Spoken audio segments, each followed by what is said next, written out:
आणि आता भारतासह साऱ्या जगासाठी एक महत्त्वाची बातमी. अमेरिकन अध्यक्ष आणि न्यायव्यवस्था यांच्या वादाकडे साऱ्या जगाचं लक्ष लागलंय.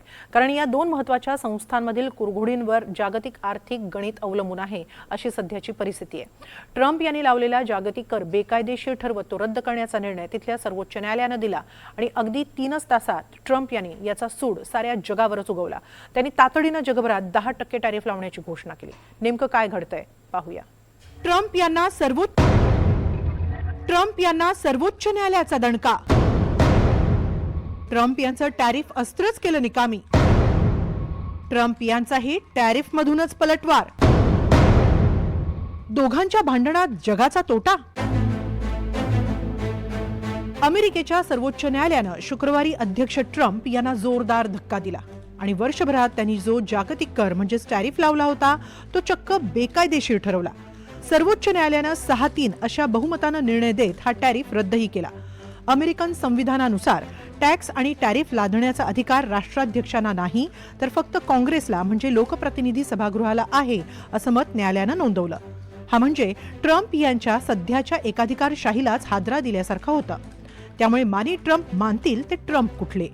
ट्रम्प यांनी 3 तासांतच पहिलं पाऊल उचललं. ते म्हणजे त्यांनी जगभरातच 10% जागतिक टॅरिफ लावण्याची घोषणाच करून टाकली.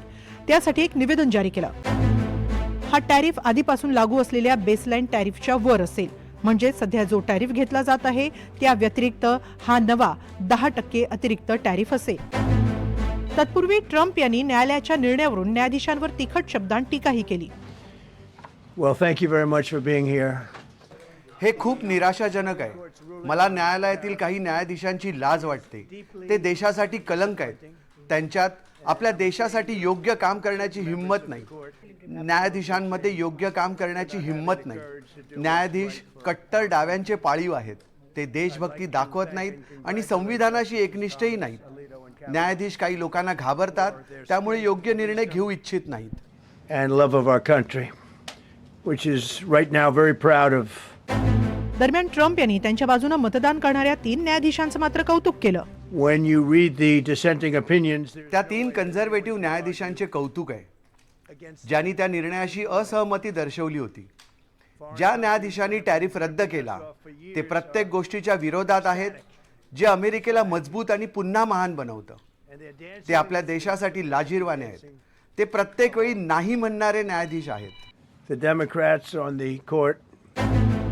दरम्यान आता ट्रम्प यांनी नवा 10% टॅरिफ जाहीर केल्यानं परिस्थिती अधिक बिकट आणि संभ्रम वाढवणारी झाली आहे. यूएसची सिस्टम आहे, तर त्या सिस्टमच्या अंतर्गत 2 कलम आहेत की ज्या 2 कलमाच्या द्वारे अमेरिकन अध्यक्ष हे अजूनही टॅरिफ लावू शकतात.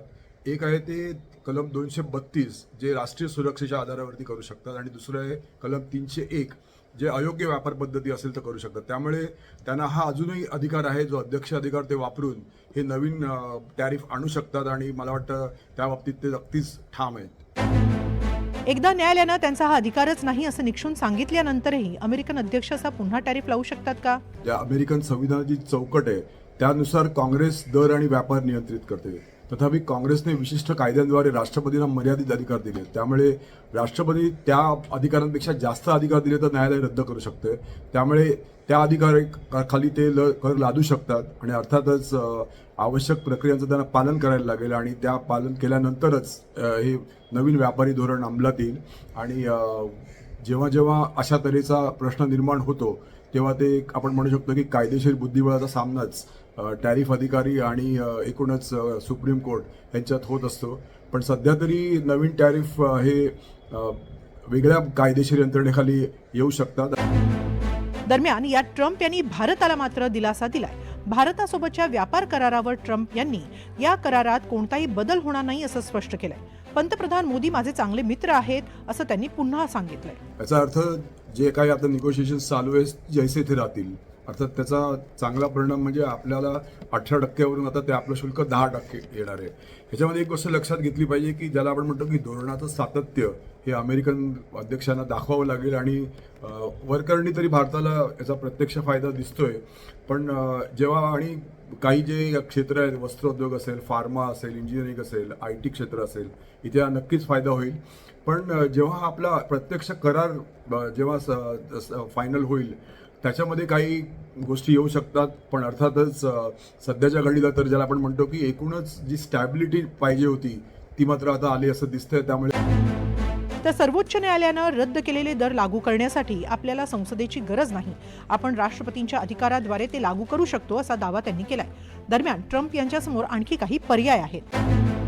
कलम 122 द्वारे ट्रम्प टॅरिफ लावू शकतात. कलम 122 हा ट्रेड ऍक्ट ऑफ 1974 चा भाग आहे. जर देशाला अचानक व्यापार तूट किंवा आर्थिक संकटाचा धोका असेल तर अध्यक्ष तात्काळ आयातीवर टॅरिफ लावू शकतात. लांब चौकशी प्रक्रियेशिवाय तात्पुरत्या स्वरूपात टॅरिफ लावण्याचा अधिकार आहे. साधारणपणे हा टॅरिफ 150 दिवसांपर्यंतच लागू राहू शकतो. या काळात सरकार परिस्थितीचा आढावा घेतं आणि पुढील निर्णय घेतं. हा कायदा लागू करावा लागला कारण 1971 मध्ये अमेरिकेत आर्थिक आणीबाणी सदृश्य परिस्थिती उद्भवली होती. 1971 मध्ये तत्कालीन अध्यक्ष रिचर्ड निक्सन यांनी 10% जागतिक कर लावला. अमेरिका आणि जगादरम्यान व्यापार आणि देयक संतुलनात मोठी तफावत निर्माण झाली. अमेरिकेची आयात जास्त आणि निर्यात कमी, त्यामुळे डॉलरवर दबाव वाढत होता. त्यानंतर निक्सन यांनी जगभरातील देशांवर 10% जागतिक शुल्क लावलं. त्या आधारेच 1974 मध्ये ट्रेड ऍक्ट अस्तित्वात आला. या कायद्याद्वारे देशाच्या आर्थिक आणीबाणीत राष्ट्रपतींना अधिक कायदेशीर अधिकार बहाल करण्यात आले. मात्र त्यानंतर कलम 122 चा कधीही वापर करण्यात आला नाही. दरम्यान न्यायालयाच्या आदेशामुळे ट्रम्प यांचे सर्व शुल्क रद्द झालेले नाहीत. स्टील आणि अॅल्युमिनियमवरील टॅरिफ वेगवेगळ्या कायद्यांनुसार आहेत, त्यामुळे ते लागू राहतील. 2 मोठ्या श्रेणींच्या टॅरिफवर बंदी घालण्यात आली आहे. यातली पहिली श्रेणी आहे रेसिप्रोकल टॅरिफची. यात चीनवर 34% आणि उर्वरित जगासाठी 10% बेसलाईन टॅरिफ आहे. न्यायालयाच्या निर्णयानंतर टॅरिफ अवैध ठरवण्यात आलेला आहे. दुसरी श्रेणी आहे 25% टॅरिफची. कॅनडा, चीन आणि मेक्सिकोहून येणाऱ्या काही वस्तूंवर टॅरिफ लावण्यात आलेला आहे. अमेरिकेत फेंटेनाईलच्या तस्करीच्या आरोपाखाली ट्रम्प यांनी हा टॅरिफ लावला. न्यायालयाच्या निर्णयानं हाही टॅरिफ रद्द झालाय. न्यूयॉर्क टाइम्सच्या अहवालानुसार गेल्या वर्षीच्या सुरुवातीपासून आतापर्यंत ट्रम्प प्रशासनानं तब्बल $200 अब्ज पेक्षा जास्त टॅरिफ वसूल केलाय. सर्वोच्च न्यायालयाच्या या निर्णयानंतर आता या रकमेच्या परताव्याबाबत मोठा प्रश्न निर्माण झालाय. त्यातच आता ट्रम्प यांनी नव्यानं 10% कर लावून आपण माघार घेणार नाही असाच पवित्रा घेतलाय. त्यामुळे आता हा अध्यक्षविरुद्ध न्यायव्यवस्था वाद कुठवर जातो, त्याचे जगाला काय परिणाम भोगावे लागतात, जागतिक व्यापारावर काय परिणाम होतात आणि मुळात हा वाद थांबणार की नाही हे पाहावं लागेल. Bureau report, NDTV Marathi.